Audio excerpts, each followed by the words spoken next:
Hello everybody, thank you very much for joining me again. It's another week, another weekend and another feast day that we're not able to celebrate in our church, and there's something quite poignant about this particular feast because it's the feast of Corpus Christi, the body and blood of Christ. The feast was really instigated by St. Thomas Aquinas, and he persuaded the Pope of the time, Pope Urban IV, to institute the feast in 1264. So it's an ancient feast of the Church. I think one of the things about lockdown is that I think we're beginning to appreciate all the things that we just took for granted. Things like traveling and meeting friends and meeting family and going on a holiday and indeed coming to church, all the things that we just took for granted, and beginning to appreciate them all the more. I think as Catholics we've always appreciated that people in other countries to go to Mass is a very difficult experience at times.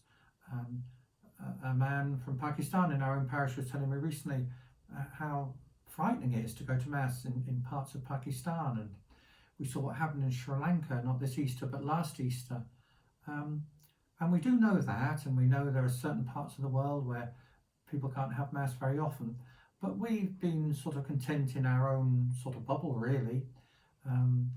We have Mass, all different times of Masses. Here in Slough you can't be more than 2 miles from a Catholic church, and so Mass has been readily available, and we're missing that. We have this sense of loss really that we're not able to celebrate Mass now.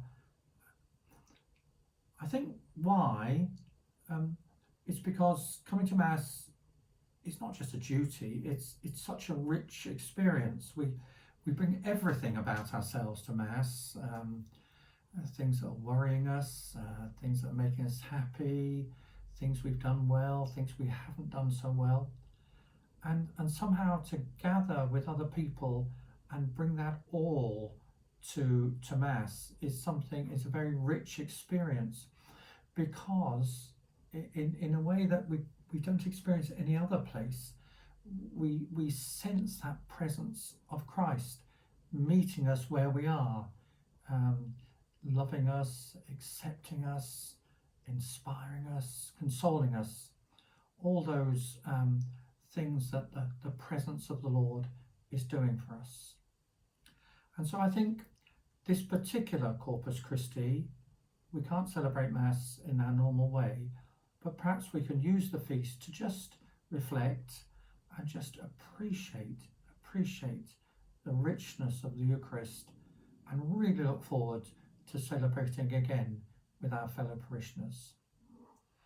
Just finally, during this lockdown period, I found music very important to me. I've listened to lots of music and lots of religious music, and some contemporary and some much more ancient and traditional. And on this feast of Corpus Christi, could I just share 2 verses of a magnificent hymn ascribed to Thomas Aquinas, who we spoke about at the beginning. I'd just like to read the first 2 verses. I think it's just so beautiful. Godhead here in hiding, whom I adore, masked by these bare shadows and nothing more. See, Lord, at thy service low lies a heart, lost, all lost in wonder at the God thou art. Seeing, touching, tasting are in thee deceived. How says trusty hearing, that shall be believed?